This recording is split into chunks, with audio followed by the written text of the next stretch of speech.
आज आप मेरे साथ आपकी पाठ्य पुस्तक बसंत भाग 3 का पाठ 17 पढ़ रहे हैं, जिसका की नाम है सांप और बाज, जो कि एक कहानी है। और इस कहानी को लिखा है हमारे कहानीकार निर्मल वर्मा जी ने। बच्चों, आप मेरे साथ यह कहानी पिछले भाग में पढ़ चुके हैं। आज आप पाठ के इस भाग में मेरे साथ कहानी पर आधारित अभ्यास प्रश्न हल करने वाले हैं। तो बच्चों, आइए देखते हैं क्या है हमारा पहला प्रश्न और कहां से लिया गया है। बच्चों, हमारा पहला प्रश्न शीर्षक और नायक पर आधारित है। आइए देखिए, लेखक ने इस कहानी का शीर्षक कहानी के दो पात्रों के आधार पर रखा है। कहानी के दो पात्र कौन कौन से हैं? सांप और बाज। लेखक ने बाज और सांप को ही क्यों चुना? आपस में चर्चा कीजिए।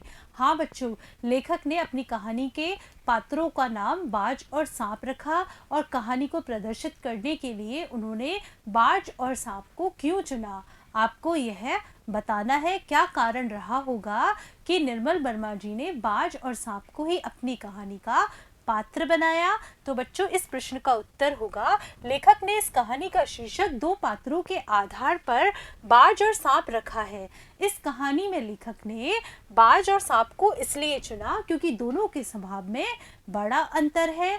बाज वीर स्वभाव का व्यक्ति है और जो सांप है वह कायरतापूर्ण प्राणी है। बाज साहसी और शिकारी पक्षी है। आकाश असीम है और बाज उस असीम का प्रतीक है जो स्वतंत्र भाव से आकाश की ऊंचाइयों को छूना चाहता है और अपने साहस और वीरता के बल पर आकाश में उड़ते हुए पक्षियों का शिकार करना चाहता है। यदि इस शिकार में उसके प्राण भी नष्ट हो जाए तो वह अपने प्राणों की भी परवाह नहीं करता है। दूसरी ओर सांप सीलन भरे बिल में ही अपने कायर और परतंत्र स्वभाव के आधार पर रहना चाहता था। इस बिल से बाहर निकलना नहीं चाहता था। तो बच्चों, दो विभिन्न प्रकार की विचारधारा के प्राणियों के बारे में बताने के लिए लेखक ने सांप और बाज को अपनी कहानी का पात्र बनाया। चलते हैं अगले प्रश्न की तरफ, जो कि कहानी से है। घायल होने के बाद भी बाज ने यह क्यों कहा, मुझे कोई शिकायत नहीं है? विचार प्रकट कीजिए। बच्चों, आप लोगों ने कहानी पढ़ी। कहानी पढ़ने के साथ आपने ध्यान दिया होगा इस वाक्य पर, मुझे कोई शिकायत नहीं है, जो कि बाज ने कहा था। किससे कहा था? सांप से कहा था। तो आपको बताना है कि बाज ने यह वाक्य क्यों कहा होगा। तो बच्चों, बाज को अपने जीवन में विस्तार और वीरता से ही आनंद की प्राप्ति हुई थी। यानी जिस व्यक्ति का स्वभाव जैसा होता है उसे वैसा काम करने में ही आनंद आता है। बाज है वह वीर स्वभाव का व्यक्ति है, तो उसे विस्तार और वीरता से ही आनंद की प्राप्ति हुई थी। इसलिए जब वह घायल अवस्था में सांप के बिल के पास पड़ा हुआ था तब उसने यही कहा था, भले ही मेरी मृत्यु पास हो परंतु मुझे अपने जीवन से कोई भी शिकायत नहीं है। मैंने जिंदगी को जी भर जिया है, दूर दूर तक उड़ानें भरी हैं, आकाश की असीम ऊंचाइयों को छुआ है। अब मुझे जीवन से कोई भी शिकायत नहीं है। यानी मैं जिस तरह का जीवन जीना चाहता था उस तरह का जीवन मैंने जी भर के जिया है। चलते हैं अगले प्रश्न की तरफ। बाज जिंदगी भर आकाश में ही उड़ता रहा, फिर घायल होने के बाद भी वह उड़ता क्यों रहना चाहता था? तो बच्चों, इस प्रश्न का उत्तर देखिए। बाज जिंदगी भर आकाश में ही उड़ता रहा और फिर घायल होने के बाद भी वह आकाश में इसलिए उड़ना चाहता था क्योंकि वह साहसी था और वह जिंदगी से हार नहीं मानना चाहता था। यानी जिंदगी से लड़ते हुए अपने प्राण चले जाएं, उसे इस बात की परवाह नहीं थी, लेकिन वह अपनी जिंदगी से कभी भी हार नहीं मानना चाहता था। चलते हैं अगले प्रश्न की तरफ। सांप उड़ने की इच्छा को मूर्खतापूर्ण मानता था, फिर उसने उड़ने की कोशिश क्यों की?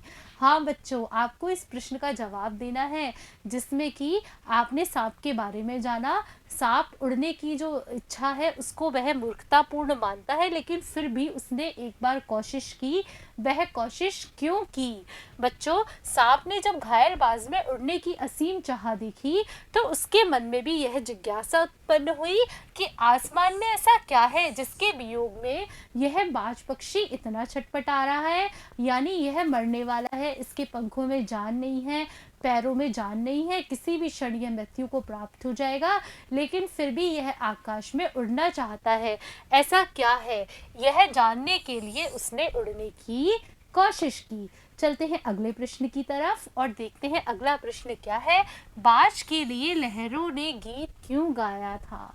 हाँ बच्चों, प्रश्न यह है कि लहर जब बाज पक्षी मर गया था उसके बाद बाज पक्षी के लिए लहर गीत क्यों गा रही थी? तो बच्चों, लहरों ने उसकी वीरता और साहस को देखकर गीत गाया था। चलते हैं अगले प्रश्न पर। घायल बाज को देखकर सांप खुश क्यों हुआ होगा? बच्चों देखिए, घायल बाज को देखकर सांप खुश इसलिए हुआ होगा क्योंकि इस स्थिति में वह उसे कोई भी नुकसान नहीं पहुंचा सकता है। यह जानकर वह बहुत अधिक खुश हुआ होगा। चलते हैं अगले प्रश्न की तरफ जो कि कहानी से आगे से लिया गया है। कहानी में से वे पंक्तियां चुनकर लिखिए जिनसे स्वतंत्रता की प्रेरणा मिलती हो। बच्चों, आपने पूरी कहानी पढ़ी है। पूरी कहानी पढ़ने के साथ आपको क्या करना है, कहानी में कुछ ऐसी पंक्तियां दी गई हैं जिनसे कि हमें स्वतंत्रता की और स्वतंत्रता के भावों के बारे में प्रेरणा मिलती है। तो उन पंक्तियों को आपको ढूंढ कर लिखना है और वो पंक्तियां इस तरह से है। हमारा गीत उन साहसी लोगों के लिए है जो कि अपने प्राणों को हथेली पर रखते हुए घूमते हैं। चतुर वही है जो कि प्राणों की बाजी लगाकर जिंदगी के हर खतरे का बहादुरी से सामना करे। तीसरी पंक्ति है, ओ निडरबाज, शत्रुओं से लड़ते हुए तुमने अपना कीमती रक्त बहाया है, पर वह समय दूर नहीं है जब तुम्हारी खून की एक बूंद जिंदगी के अंधेरे में प्रकाश फैलाएगी और साहसी बहादुर दिलों में स्वतंत्रता और प्रकाश के लिए प्रेम पैदा करेगी।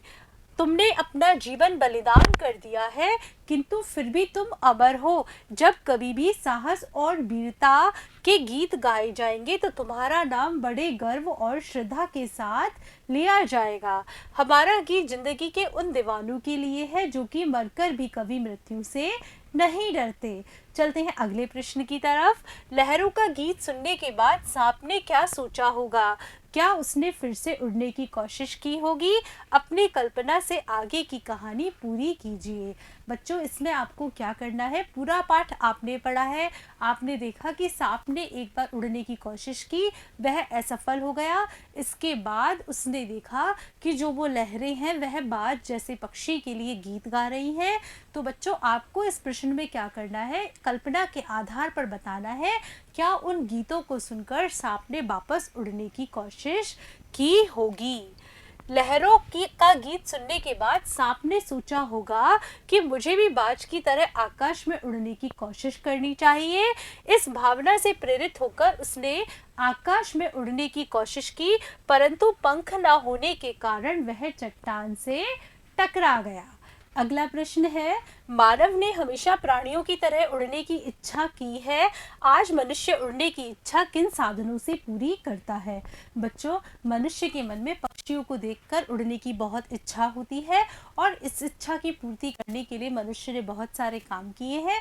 आपको इस प्रश्न में यह बताना है कि उसने अपनी इच्छा को पूरा करने के लिए क्या क्या किया है। तो मनुष्य ने अपनी इच्छा को पूरा करने के लिए कई साधनों का आविष्कार किया है। आज मनुष्य ने गुब्बारा, ग्लाइडर, वायुयान, हेलीकॉप्टर, रॉकेट आदि साधनों का आविष्कार किया है और आकाश में अपने उड़ने की इच्छा की पूर्ति की है। चलते हैं अगले प्रश्न की तरफ। अगला प्रश्न हमारा अनुमान और कल्पना के आधार पर है। आइए देखिए क्या है। यदि इस कहानी के पात्र बाज और सांप न होकर कोई और होते तब कहानी कैसे होती?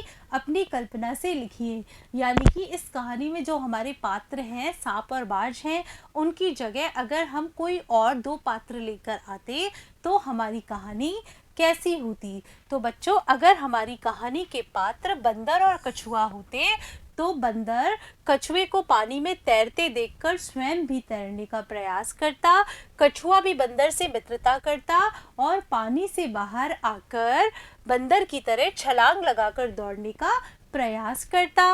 और ऐसा करते समय जब वह घायल हो जाता तो बंदर उसकी सहायता करता और उसे पानी में छोड़ आता और कछुआ उसकी प्रशंसा की गीत गाता। बच्चों, आज आपने मेरे साथ आपकी पाठ्य पुस्तक बसंत भाग 3 का पाठ बाज और सांप पढ़ा और आज इस भाग में आपने उस पाठ पर आधारित अभ्यास प्रश्न हल किए। बच्चों, मुझे पूरा विश्वास है कि आपको इन प्रश्नों के उत्तर अच्छे से समझ में आ गए होंगे और यहीं याद हो गए होंगे।